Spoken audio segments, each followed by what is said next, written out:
Warahmatullahi wabarakatuh. Alhamdulillah, Bapak Ibu, jamaah Masjid Agung Karimun, kaum muslimin dan muslimat, shaimin wa shaimat rahimakumullah, dan yang berbahagia seluruh mitra Radio Azam dimanapun Anda berada. Bahagia sekali rasanya kembali kita bersua dalam rangkaian kegiatan Semarak Ramadan Pemerintah Kabupaten Karimun tahun 1442 Hijriah bertepatan dengan 2021 Miladiah di acara Tausiah Menjelang Berbuka yang disiarkan langsung dari Masjid Agung Kabupaten Karimun. Untuk jemaah yang berada di rumah juga bisa menyaksikan dan menyimak tausiah ini di Maulana TV di channel 6. Segala puji hanya milik Allah, Zat yang telah melimpahkan rahmat dan karunia-Nya bagi kita semua, sehingga pada sore Ramadan yang mulia ini kita dapat melaksanakan kegiatan tausiah menjelang berbuka dengan majlis ilmu yang semoga mendapatkan limpahan rahmat dan pahala dari Allah Subhanahu wa taala. Begitu juga bagi masyarakat Karimun pada umumnya, khususnya kaum muslimin dan muslimat yang sedang menjalankan puasa. Semoga Allah senantiasa melimpahkan rahmat dan kesehatan untuk kita semua. Amin, amin, ya rabbal alamin. Tak lupa selawat ring salam, mari sama-sama kita sampaikan buat junjungan kita Nabi besar Muhammad SAW. Dengan sama-sama kita mengucapkan Allahumma sholli ala Sayyidina Muhammad wa ala ali Sayyidina Muhammad. Shaimin wa shaimat yang berbahagia, pada sore yang mulia ini Senin 7 Ramadan 1442 Hijriah atau bertepatan dengan 19 April 2021 Miladiah, telah hadir bersama kita Al-Mukarram Bapak M. Andri Irawan SHI MH dari Pengadilan Agama, dan beliau saat ini menjabat Wakil Pengadilan Agama Kabupaten Karimun, yang insya Allah beliau akan menemani kita dalam menjelang berbuka dengan tema tausiah tugas dan fungsi sekitar Pengadilan Agama. Apa kabar Tat? Sehat Pak ya? Alhamdulillah sehat Pak Ustaz. Manggil Ustadz atau panggil Pak ini? Mas saja. Oh, Mas. Masih muda. Oke Pak. Baiklah, berbeda nih Pak, pada tahun sebelumnya kan kita karena pandemi tidak mengadakan kegiatan. Sebelumnya kita tausiah rata-rata ceramah memang Ramadan, berkisar kita Ramadan, tapi pada tahun ini kita berusaha mengangkat beberapa keilmuan yang mungkin perlu kita sosialisasikan pada masyarakat. Ya, kebetulan kan Bapak di sini tentang temanya tugas dan fungsi pengadilan. Ya, makanya kami ingin tahu lebih banyak. Ini beberapa kasus kami dengar informasi di luar, perkawinan di bawah umur meningkat ya, semenjak disahkannya Undang-Undang Nomor 16 Tahun 2019 Pak ya, tentang batas usia nikah dinaikkan menjadi 19 tahun. Betul. Dulu kan 17 tahun. Betul. Pendewasaan lewat pengadilan, tapi sekarang karena batasan naik, wah, kasusnya meningkat. Semakin meningkat. Semakin marah. Jadi mungkin Bapak dapat menceritakan kenapa kasusnya terjadi, mungkin kita sambil mensosialisasikan lah tentang undang-undang ini biar masyarakat lebih paham. Ya, silakan Pak. Terima kasih. Assalamualaikum warahmatullahi wabarakatuh. Alhamdulillahirabbil alamin wassalatu wassalamu ala asrofil anbiya'i wal mursalin Sayyidina wa maulana Muhammadin wa ala alihi wa sahbihi ajma'in. Allahumma sholli ala Sayyidina wa maulana Muhammad wa ala alihi Sayyidina Muhammad. Puji syukur kehadirat Allah kita ucapkan bahwa atas rahmatnya, atas nikmat sehat, nikmat iman, nikmat Islam, kita alhamdulillah di tengah pandemi ini masih sehat bugar melaksanakan puasa Ramadan yang insya Allah sudah masuk yang ke-7 Pak Ustadz ya. Salawat beserta salam semoga selalu tercurahkan kepada Nabi Muhammad SAW. Semoga kita mendapatkan syafaat di yaumil akhir kelak nanti dari beliau. Menyambung dari apa yang tadi sudah dibuka oleh Pak Ustadz, berkenaan dengan fungsi dan kewenangan pengadilan agama. Pengadilan agama itu salah satu pelaku kekuasaan kehakiman Pak Ustadz. Sesuatu sebagaimana yang diatur dalam pasal 24 ayat 2 Undang-Undang Dasar 1945. Pengadilan agama adalah salah satu pengadilan yang melaksanakan kekuasaan kehakiman di bawah Mahkamah Agung Republik Indonesia. Jadi sejak tahun 2004 dengan disahkannya Undang-Undang Nomor 4 tahun 2004, Pengadilan Agama bersama dengan Pengadilan Negeri dan juga Pengadilan Tata Usaha Negara dan Militer berada di bawah Mahkamah Agung. Berbicara mengenai perkara-perkara yang kami tangani, memang sejak bergulirnya Undang-Undang Nomor 16 Tahun 2019 Bapak-bapak dan ibu-ibu pemirsa di wilayah Tanjung Balai Karimun, bahwa bergulirnya Undang-Undang Nomor 16 Tahun 2019 ini maka berdampak kepada meningkatnya perkara permohonan dispensasi kawin di Pengadilan Agama Tanjung Balai Karimun. Hal tersebut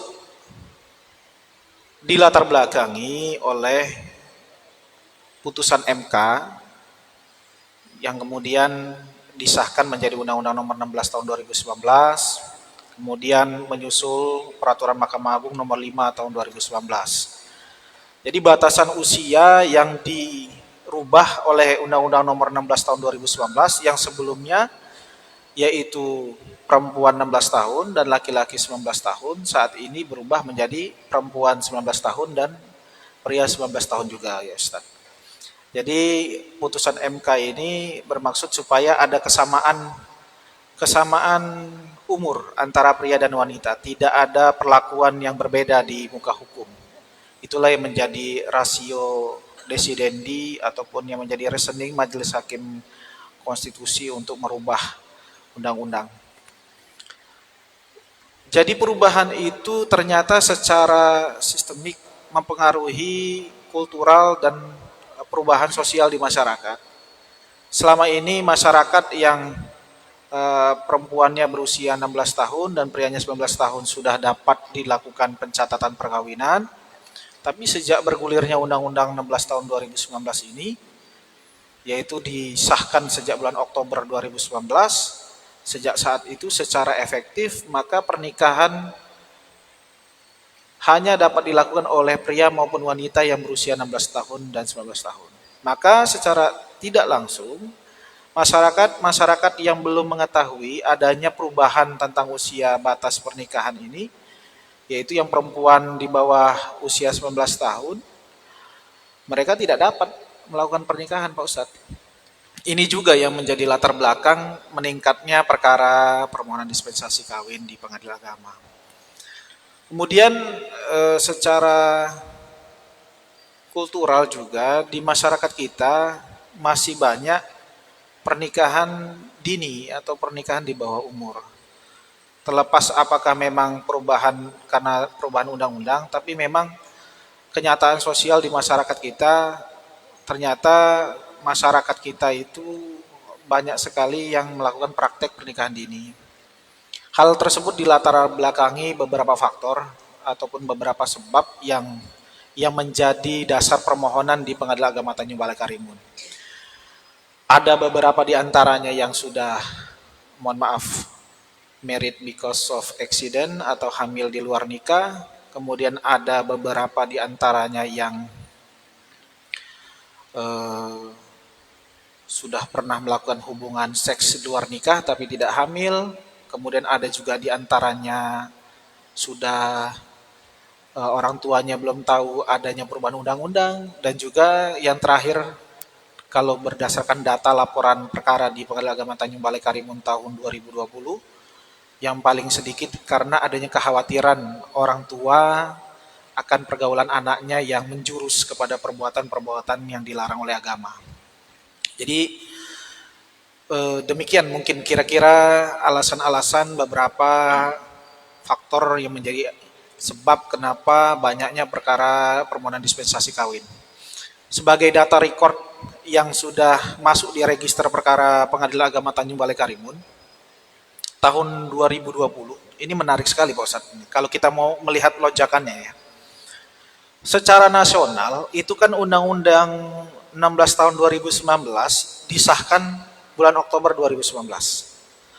Secara nasional berdasarkan data yang dirilis oleh Ditjen Badan Peradilan Agama Mahkamah Agung Republik Indonesia tahun 2020, bulan Oktober itu secara nasional perkara yang diterima oleh Pengadilan Agama untuk permohonan dispensasi kawin sebesar 1.511 perkara. Itu di bulan Oktober. Lalu di bulan Novembernya melonjak tajam. Melonjak menjadi 5.000-an perkara. Kemudian di bulan Desembernya melonjak 7.000 perkara Pak Ustadz. Masya Allah kan? Luar biasa. Lalu di secara nasional, secara keseluruhan tahun 2020 kemarin, data Pengadilan Agama untuk permohonan dispensasi kawin yang diterima secara nasional dan diputus sebanyak 35.000 perkara. Nah, itu untuk skup nasional. Sedangkan untuk skup lokal, kita di wilayah Pengadilan Agama Tanjung Balai Karimun, perbandingannya tahun 2018 itu kita menerima 40-an perkara, Pak Ustaz. Lalu di 2019 itu sampai di bulan Oktober itu sekitar 52 perkara. Lalu di tahun 2020 melonjak tajam menjadi 102 perkara. Jadi kalau perbandingannya dari tahun 2018 40-an perkara, kemudian 2019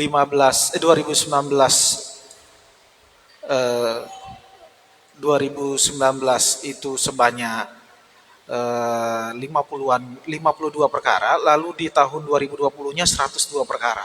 Itu yang kami terima.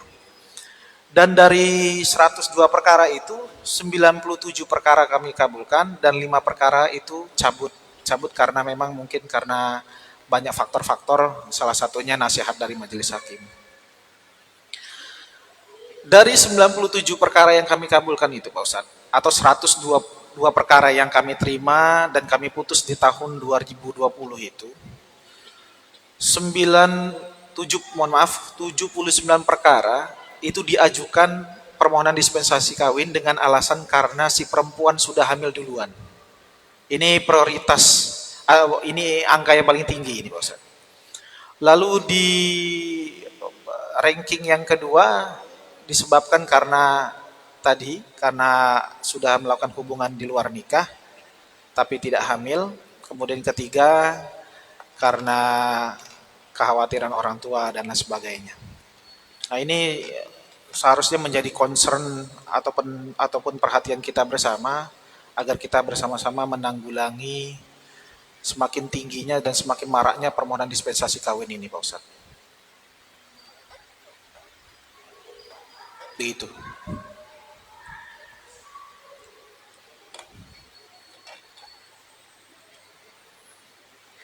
Jadi kalau boleh, ini kan perubahan kasusnya ini kan pas berbarengan dengan masa pandemi. Kalau boleh minta pendapat lah ini, pendapat Pak Andre. Apa ini berpengaruh besar? Karena pas saat kondisi pandemi ini kan anak-anak banyak di rumah kan, sekolah di rumah. Iya. Ya, sekolahnya sistem daring dan lain sebagainya. Mungkin kena banyak di rumah, jarang ketemu, sekali ketemu mereka akhirnya mengarah kepada yang negatif tadi. Macam mana pendapat Bapak? Iya, memang di tengah pandemi ini anak-anak kita atau siswa-siswi ini kan mereka homeschooling ya, menjadi mereka sekolah di rumah, mereka melalui aplikasi Zoom meeting ya. Tentu mereka banyak waktu di rumah sehingga anak-anak kita yang memang banyak bergaul atau sering keluyuran, mereka pada akhirnya tergelincir kepada perbuatan yang dilarang oleh agama. Tapi tentunya menurut saya yang tidak kalah pentingnya juga mungkin karena berkurangnya kontrol sosial dari masyarakat, Pak Ustadz. Mungkin kita selama ini menganggap bahwa hal-hal tentang anak di luar nikah atau seks bebas ini hal yang biasa ya. Padahal itu bisa saja terjadi di antara kita ataupun di tengah keluarga kita gitu. Tapi nauzubillah min zalik. Tapi inilah kenyataan sosial di masyarakat bahwa faktor dari pesatnya informasi teknologi, kemudian akses masyarakat apalagi anak muda kita terhadap teknologi itu sangat luar biasa cepat beradaptasi. Kemudian sekarang ini memang udah kulturnya kita semuanya berbasis teknologi, itu juga yang mensupport anak-anak untuk berinteraksi dengan informasi-informasi yang negatif gitu. Sehingga itulah yang menjadi trigger ataupun menjadi sebab anak-anak itu melakukan hubungan-hubungan di luar nikah. Dan yang ironisnya ketika terjadi hubungan itu sampai akhirnya ada yang hamil, Maka karena secara sosial masyarakat kita menganggap bahwa kehamilan di luar nikah itu adalah suatu aib, maka orang tua meminta pertanggungjawaban dari pihak laki-laki. Maka tidak ada jalan lain dengan cara menikahkan mereka. Karena Undang-Undang Nomor 16 Tahun 2019 telah membatasi pernikahan di bawah 19 tahun sudah tidak dapat dilakukan lagi, maka inilah yang menjadi problem di pengadilan agama. Ketika pintu emergency ataupun emergency exit yang diberikan oleh undang-undang yang diatur dalam pasal 7 ayat 2-nya, yaitu penyimpangan terhadap pasal 7 ayat 1 tentang pernikahan yang dilakukan di bawah usia 19 tahun itu dapat dilakukan di pengadilan agama dengan syarat dua. Yang pertama alasan mendesak, kemudian bukti yang mendukung. Jadi ketika ditolak oleh KUA, mereka datang berbondong-bondong ke pengadilan agama. Ini gimana nih Pak? Kami minta solusi bagaimana anak kami ini bisa segera dinikahkan. Nah, itu yang kami pada prinsipnya ataupun pada dalam tataran teknisnya kami juga dilematis juga. Di satu sisi kami ingin menegakkan undang-undang, artinya secara idealis kami disumpah untuk setia dan melaksanakan undang-undang, tapi di sisi lain kami juga harus melihat kenyataan sosial yang terjadi di masyarakat. Inilah yang terjadi. Karena memang dalam undang-undang diberikan pintu bahwa penyimpangan terhadap usia pernikahan di bawah umur itu dapat dilakukan, maka kami melakukan penilaian ataupun verifikasi secara justisial apakah memang permohonan dispensasi kawin yang diajukan oleh mereka adalah permohonan dispensasi kawin yang beralasan secara hukum atau tidak, dengan memenuhi alasan sebagaimana yang diatur dalam pasal 7 ayat 2, yaitu alasannya mendesak atau alasan overmah, kemudian disertai dengan bukti-bukti yang kuat bahwa alasan untuk mengajukan permohonan dispensasi kawin itu artinya memang sudah tidak ada pilihan lain seperti itu.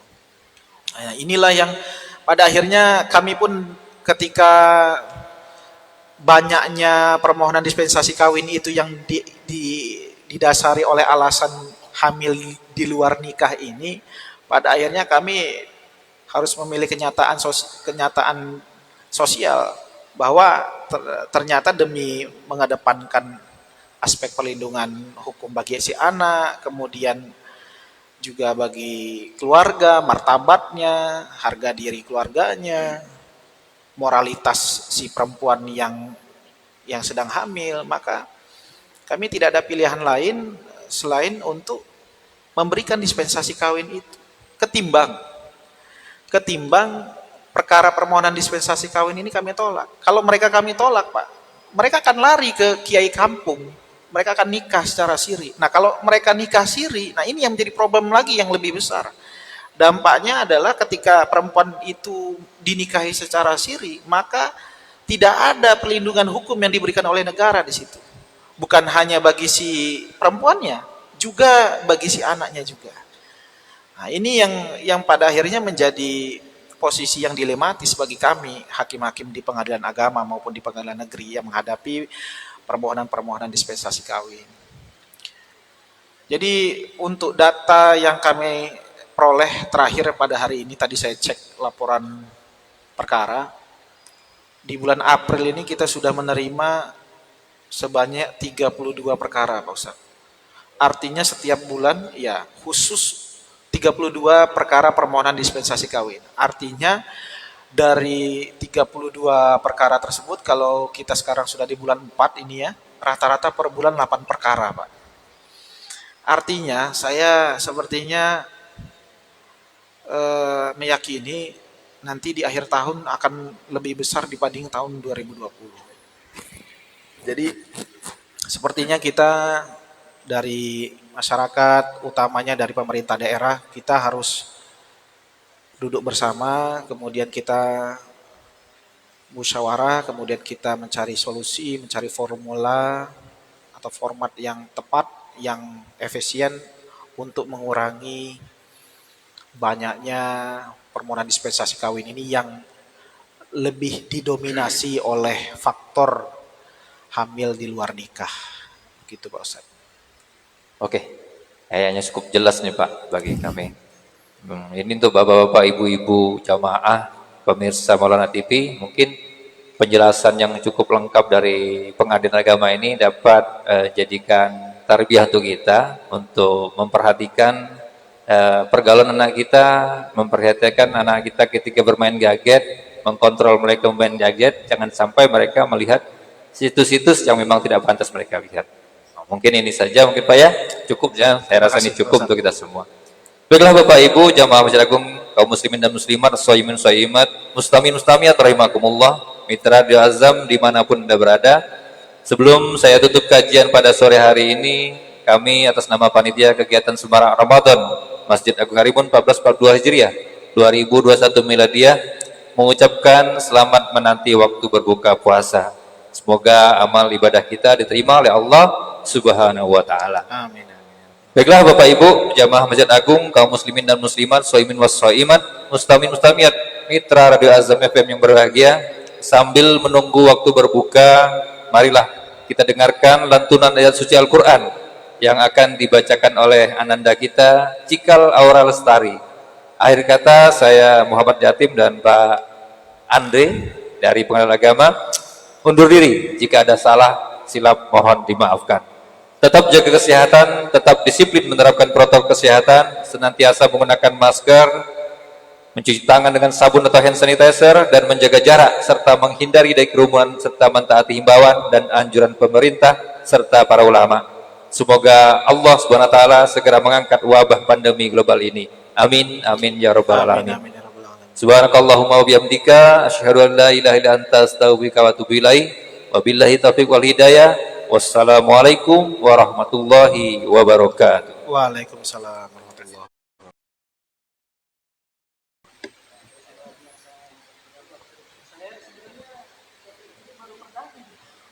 أعوذ بالله من الشيطان الرجيم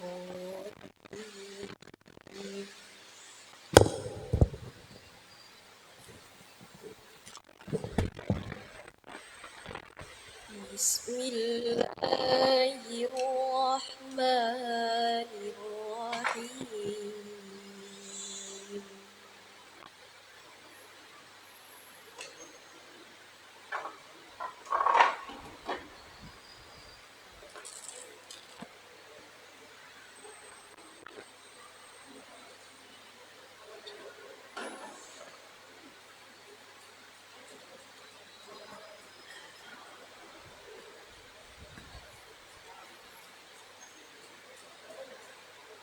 وإذ غدوت من أهلك تبوئ المؤمنين مقاعد للقتال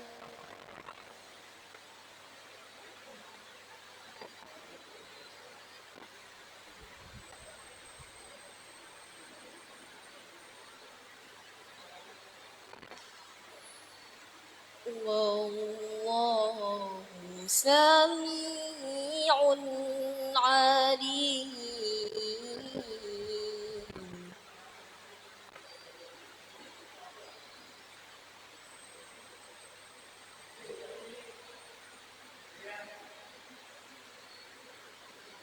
إذ هم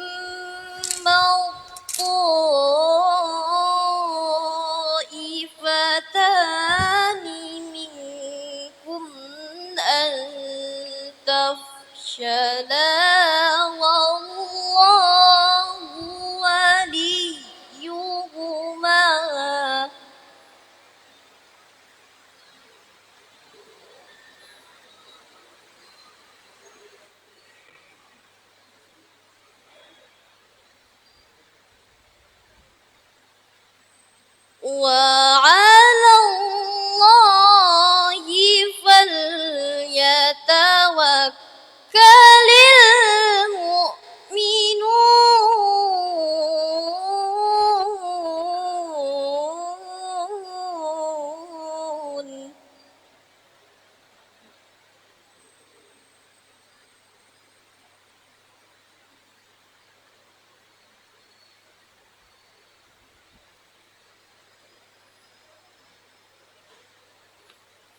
ولقد نصركم الله ببدر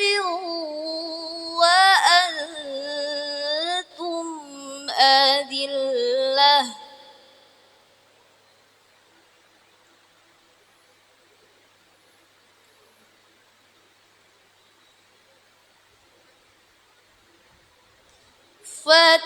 فاتقوا الله لعلكم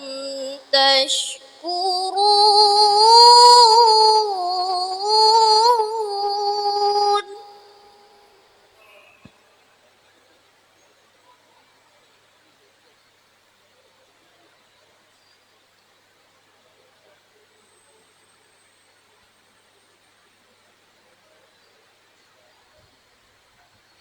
إذ تقول للمؤمنين ألن يكفيكم أن يمدكم ربكم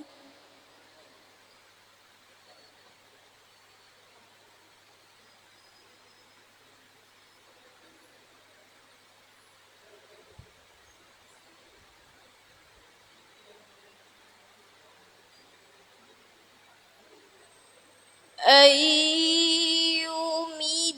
يمدكم ربكم بثلاثة آلاف من الملائكة منزلين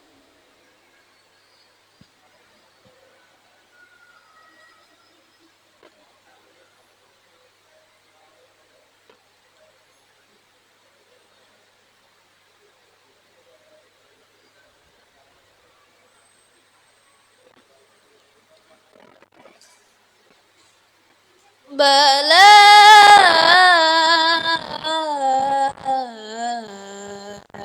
إن تصبروا وتتقوا ويأتوكم من فورهم هذا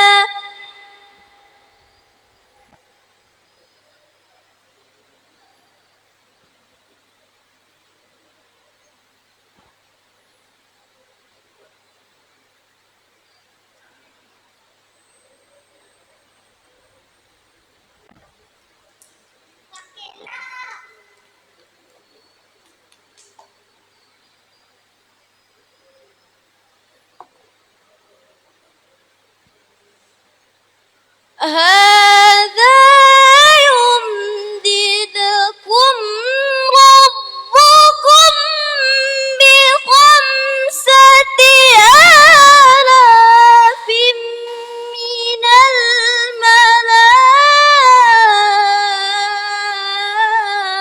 الملائكة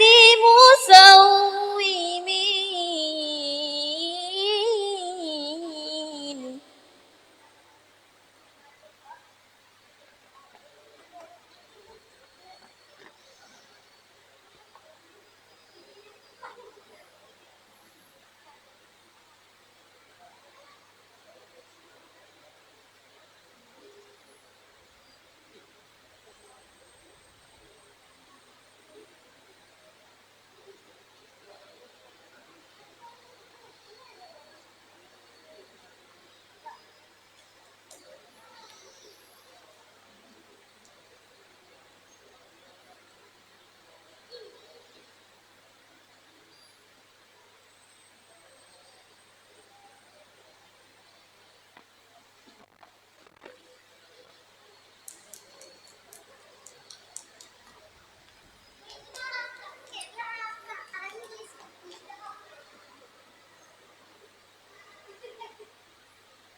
بلى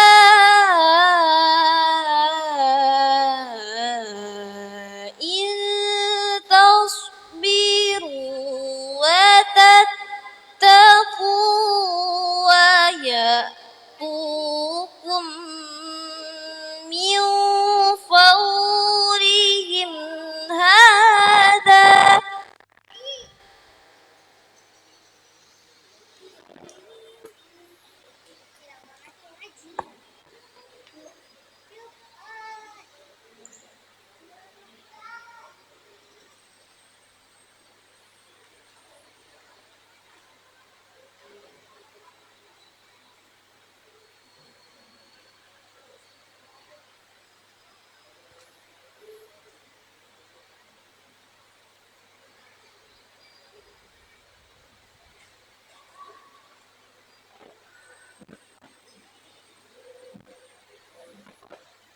هذا يمددكم ربكم بخمسة آلاف من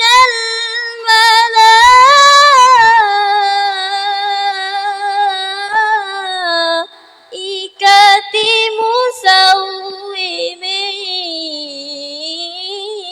مسومين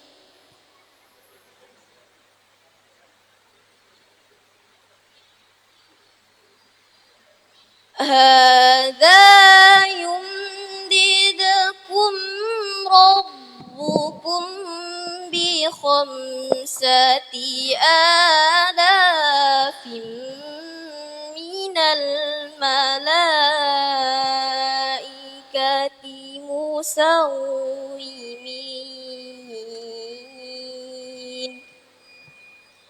صدق الله العظيم